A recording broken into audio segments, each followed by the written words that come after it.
வணக்கம் மக்களே, நாம இந்த ஆரோக்கியமான பதிவில் பீட்ரூட் ஜூஸில் நிறைந்திருக்கக்கூடிய மருத்துவமைகளை பற்றி பார்க்க போகிறோம். பீட்ரூட் ஜூஸை நம்ம மற்ற சமயங்களில் சாப்பிடுவதை விடவும் குளிர்காலங்களில் அதிகமாக எடுத்துக்கொள்ள வேண்டியது அவசியம் அப்படின்னு சொல்லுவாங்க. ஸோ அது குளிர்கால பிரச்சனைகளை நமக்கு கியூர் பண்ணும். குறிப்பாக எல்லா சீசன்லையுமே நம்ம பீட்ரூட் எடுத்துக்கலாம். வாரத்தில் ஒரு தடவை பீட்ரூட் நம்மளுடைய உணவுகளை சேர்த்துக்கலாம். இல்லைனா பீட்ரூட் ஜூஸாக எடுத்துக்கொள்ளும் போதும் நமக்கு மருத்துவமைகள் கிடைக்கும். பீட்ரூட் நம்மளுடைய ரத்தத்தை அதிக அளவில் உற்பத்தி செய்யக்கூடும். அதே போல் அந்த ரத்தத்தில் இருக்கக்கூடிய நச்சுக்கிருமிகளையும் வெளியேற்றிடும். உடலில் இருக்கக்கூடிய அனைத்து கழிவுகளையும் வெளியேற்றி நம்மளுடைய உடலை எப்போதுமே பாதுகாப்பாக நலமோடு வைத்துக் கொள்வதற்கு பீட்ரூட் ஜூஸ் ஹெல்ப் பண்ணும். அதனால இந்த பீட்ரூட் ஜூஸ் எடுத்துக்கொள்ளும் போது நம்மளுடைய உடல்ல என்னென்ன மாற்றங்கள் உண்டாகுது, அந்த மாற்றங்களுக்கான ஊட்டச்சத்துக்கள்லாம் என்னென்ன அப்படின்றத பத்தி தெளிவாக விளக்கமாக தெரிந்து கொள்ளலாம். அதை பற்றி பார்க்கறதுக்கு முன்னாடி நம்ம இந்த வீடியோக்கு மட்டும் ஒரு லைக் கொடுத்துட்டு தகவலை உங்களுக்கு தெரிஞ்சவங்களுக்கும் ஷேர் பண்ணிடுவோம். இது போன்ற அப்டேட்ஸ்க்கு நீங்கள் தொடர்ந்து பார்க்கறதுக்கு நம்மளுடைய ஹெல்த் நியூஸ் தமிழ் சேனலை மறக்காம சப்ஸ்கிரைப் பண்ணி வச்சுக்கோங்க. பக்கத்தில் இருக்கக்கூடிய பெல் பட்டனையும் கிளிக் பண்ணி ஆல் அப்படின்ற ஆப்ஷனையும் செட் பண்ணி வச்சுக்கிட்டீங்க அப்படின்னா நான் போடக்கூடிய எல்லா அப்டேட்ஸும் உங்களுக்கு நோட்டிஃபிகேஷன் அடிக்கடி சேரும். சரி வாங்க மக்களே, இப்போ வீடியோக்குள்ள போயிடலாம். அல்சர், அந்த குடல் புண்ணு சொல்லக்கூடிய அந்த வயிற்று புண்ணு அதெல்லாமே குணமாகிறதுக்கு நம்ம பீட்ரூட் ஜூஸ் எடுத்துக்கலாம்.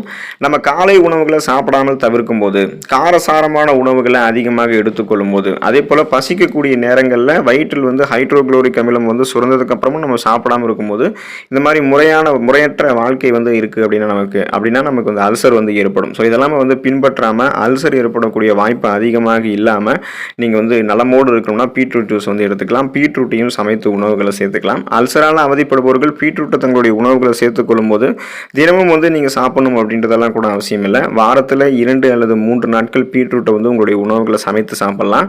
இல்லைன்னா நீங்க பீட்ரூட் ஜூஸை தேன் கலந்து எடுத்துக்கலாம். இதெல்லாம் நீங்க எடுத்துக்கிட்டீங்க அப்படின்னா வெறும் வயிற்றில் நீங்க எடுத்துக்கணும் பீட்ரூட் ஜூஸை அது மாதிரி நீங்க எடுத்துக்கொள்ளும் போது உங்களுடைய வயிற்றில் இருக்கக்கூடிய அந்த புண்கள் அகற்றப்படும். அதாவது உங்களுக்கு விரைவில் அது சரியாயிடும். ஸோ குறிப்பாக அது நீங்க அல்சர் கியூர் ஆகணும் அப்படின்னா எப்போதுமே அந்த காலை உணவை தவிர்க்காம நீங்கள் சாப்பிடணும். பிரேக்ஃபாஸ்ட் சாப்பிடாம இருக்கவே கூடாது. அதே போல் பசி எடுக்கும்போது நீங்கள் சாப்பிட ஆரம்பிச்சிடணும். அப்புறம் குறிப்பாக அந்த காரசாரமான உணவுகளை அல்சர் எல்லாம் உங்களுக்கு இருக்குது அப்படின்னா நீங்கள் கொஞ்ச நாள் சாப்பிட்றதும் தவிர்க்கணும் காரசாரமான உணவுகளை. ஏன்னா அது உங்களுக்கு இன்னும் அல்சர் கியூர் ஆகாமல் அதை கியூர் ஆகாமல் வச்சிடும். அதனால் நீங்கள் நலமோடு இருக்க வேண்டியது அவசியம். பீட்ரூட் ஜூஸ் எடுத்துக்கோங்க. அல்சர் உங்களுக்கு கியூர் ஆகிறதுக்கான சான்சஸ் இருக்குது. உங்களுடைய உடலை நச்சு நீக்கம் செய்வதற்கு, அந்த கழிவு நீக்கம்னு சொல்லுவோம், டீடாக்ஸ் அப்படின்னு சொல்லுவோம். ஸோ அந்த டீடாக்ஸ் செய்கிறதுக்கு பீட்ரூட் ஜூஸ் எடுத்துக்கலாம். சிறுநீரகம், பித்தப்பை, கல்லீரல் போன்ற உடலினுடைய பல உள்ளுறுப்புகள் இருக்கக்கூடிய நச்சுக்களை நீக்குவதற்கும், உடலில் இருக்கக்கூடிய கழிவுகளை வெளியேற்றி சுத்தப்படுத்தி நம்ம உடலை ஆரோக்கியமாக எந்த நோயும் தாக்காத அளவுக்கு வைத்துக் கொள்வதற்கு பீட்ரூட் ஜூஸ் ஒரு மிகச்சிறந்த தீர்வாக இருக்கும். மாதத்தில் 4 தடவை, அதாவது வாரத்தில் ஒரு தடவை பார்த்தோம்னா பீட்ரூட் ஜூஸ் எடுத்துக்கொள்ளும் போது உடல் உறுப்புகள் நமக்கு சுத்தமடைய ஆரம்பிக்கும். ஏன்னா பீட்ரூட் ஜூஸ்ல இருக்கக்கூடிய ஊட்டச்சத்துக்கள் நம்மளுடைய அந்த கழிவுகள் அதிகமாக தேங்கக்கூடிய உறுப்புகளான இந்த கல்லீரல் போன்ற, சிறுநீரகம் போன்ற உறுப்புகள், அதுக்கப்புறம் கொழுப்புகள் அதிகமாக தேங்கக்கூடிய கல்லீரல் போன்ற உறுப்புகள், இது எல்லாத்தையுமே கரைத்து வெளியேற்றும். கொழுப்புகளை கலத்து வெளியேற்றும், கழிவுகளையும் வெளியேற்றிக் கொள்வதால் உடல் உறுப்புகளில் செல்கள் நமக்கு சுத்தப்படுத்தப்படும், புதுசாக உருவாக்கப்படும். நம்மளுடைய உடல் கழிவு நீக்கம் செய்யப்படுவதால் பல நோய்கள் அட்டாக் ஆகாமல் நம்ம நலமோடு வாழலாம். ரத்த சிகப்பணுக்களை முறையாக பராமரிக்கும் பீட்ரூட் ஜூஸ். இதனால் நம்ம அனிமியா என்று சொல்லக்கூடிய ரத்த சோகை நோய் வராமல் நலமோடு இருக்கலாம். பீட்ரூட் மிக அதிக அளவில் இரும்பு சத்து மற்றும் விட்டமின் B1 அதிகமாக கொண்டிருக்கிறதால இது ரத்த சிகப்பணுக்களினுடைய எண்ணிக்கையை அதிகரிக்க செய்து ரத்த ஓட்டத்தையும் நமக்கு அதிகரிக்க செய்யுது. பீட்ரூட் ஜூஸில் சிறிதளவு எலுமிச்சை ஜூஸ் கலந்து நம்ம குடிக்கலாம். இதோடைய டேஸ்ட்டும் நமக்கு நல்லா இருக்கும். ஸோ அந்த எந்த அளவுக்கு டேஸ்ட் அந்த மாதிரி இருக்கும் அந்த அளவுக்கு மருத்துவமையும் நமக்கு கிடைக்கும். பச்சையாக பீட்ரூட்டை சின்ன சின்ன பீஸ் மாதிரி நறுக்கி அதில் எலுமிச்சை ஜூஸ் கூட தொட்டு சாப்பிடலாம். ஸோ எப்படியா இருந்தாலும் பீட்ரூட் ஜூஸையும் உங்களுடைய உணவுகளை சேர்த்துக்கொள்ளும் போது ரத்த சிகப்பு அணுக்கள் அதிகரிக்கப்படும். அந்த ரத்த சிகப்பு அணுக்களினுடைய அதிகரிப்பால் ரத்த புரதமான ஹீமோகுளோபினுடைய அளவும் நமக்கு கரெக்டான லெவலில் இருக்க ஆரம்பிக்கும், குறையவே குறையாது.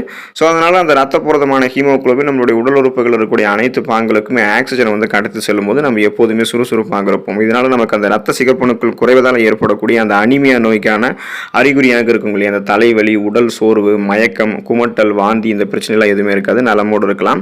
தீ காயம் சரியாகுவதற்கு முதலுதவியாக பீட்ரூட் ஜூஸை நம்ம பயன்படுத்தலாம். சருமத்தில் தீ காயங்கள் ஏதேனும் ஏற்பட்டுச்சு அப்படின்னா நமக்கு உடனே சருமத்தில் புண்ணு வர ஆரம்பிக்கும், கொப்புளங்கள் வர ஆரம்பிக்கும். அது அதிக எரிச்சலையும் வலியையும் நமக்கு உண்டாக்கும். அப்புறம் இன்ஃபெக்ஷனையும் ஏற்படுத்தும்.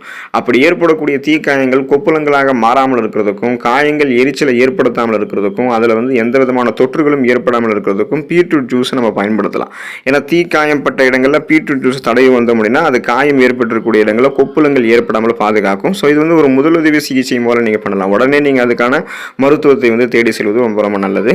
அலர்ஜி எதிர்ப்பு பண்புகள், ஆன்டி இன்ஃப்ளமேட்டரி ப்ராப்பர்ட்டிஸ் கொண்டது பீட்ரூட் ஜூஸ். அதனால் நாள்பட்ட நோய்களினுடைய தன்மையை எதிர்த்து போராடும். நமக்கு ஏற்படக்கூடிய மூட்டுகளை வந்து குறைக்கும். அதாவது மூட்டு வலி, குறிப்பாக வந்து வீக்கங்களை வந்து நமக்கு குணப்படுத்தும்.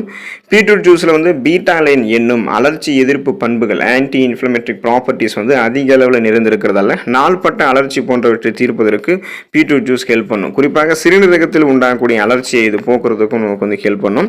அதனால் சிறுநீரகத்தில் கற்கள் எதுவுமே வந்து நமக்கு உருவாகாது. சிறுநீரகத்தில் எந்த விதமான தொற்றும் நமக்கு வந்து ஏற்படாது. அதில் ஏற்படக்கூடிய அலர்ச்சியெல்லாம் கியூர் பண்ணிக்கலாம். நாள்பட்ட நோய்களான பிபி, சுகர் ப்ராப்ளம், இதயம் சார்ந்த பிரச்சனை, புற்றுநோய் சார்ந்த பிரச்சனை, மூட்டு வலி, முடக்குவாதம் எல்லாத்தையுமே சரி பண்ணிக்கலாம். உடலில் வீக்கம் வந்து ஏதாவது ஏற்பட்டிருந்ததுன்னா அந்த வீக்கத்தினுடைய அளவை குறைக்கிறதுக்கும் வீக்கம் ஏற்படாமல் தடுக்கிறதுக்கான இந்த அலர்ச்சிக்கு எதிரான பண்புகளை நமக்கு பீட்ரூட் ஜூஸ் கொடுக்கும்.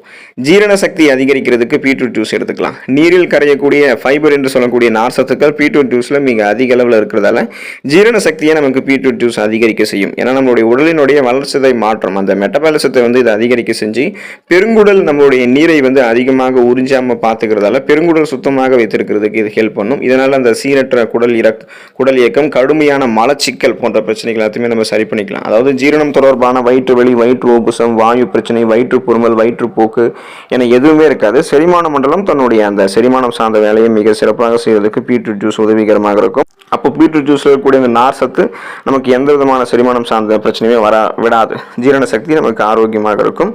இதனால் நம்ம பீட்ரூட் ஜூஸ் வந்து நம்மளுடைய உணவுகளை வந்து சேர்த்துக்கொள்ளலாம். பீட்ரூட் ஜூஸ் எடுத்துக்கொள்ளும் போது நம்ம கவனமாக இருக்க வேண்டிய ஒரு சில விஷயங்களும் இருக்குது. ஏன்னா பீட்ரூட் வந்து அதிகமாக சாப்பிடும்போது அது நமக்கு மூச்சு குழாய் அலர்ச்சி போன்ற பிரச்சனைகள் எல்லாத்தையுமே உண்டாக்குறதுக்கு வாய்ப்பு இருக்குது. பீட்ரூட்டில் வந்து ஆக்சலேட்டுகள் அதிகமாக இருக்கிறதால மற்ற உணவுகள் இருக்கக்கூடிய கால்சியத்தை அது நம்மளுடைய உடல் வந்து உறிஞ்ச சற்று சிரமம் உண்டாகும். அதனால் அது சிறுநீரகங்களை அதிகரிக்க வாய்ப்பு இருக்குது. ஸோ சிறுநீரகத்தில் தொற்று ஏற்படாமல் இருக்கிறதுக்காக தான் நம்ம பீட்ரூட் ஜூஸ் எடுத்துக்கிறோம். அதனால் பீட்ரூட் ஜூஸ் நம்ம அளவோடு எடுத்துக்கிட்டோம் அப்படின்னா சிறுநீரகெல்லாம் உருவாகாமல் பாதுகாத்துக்கலாம்.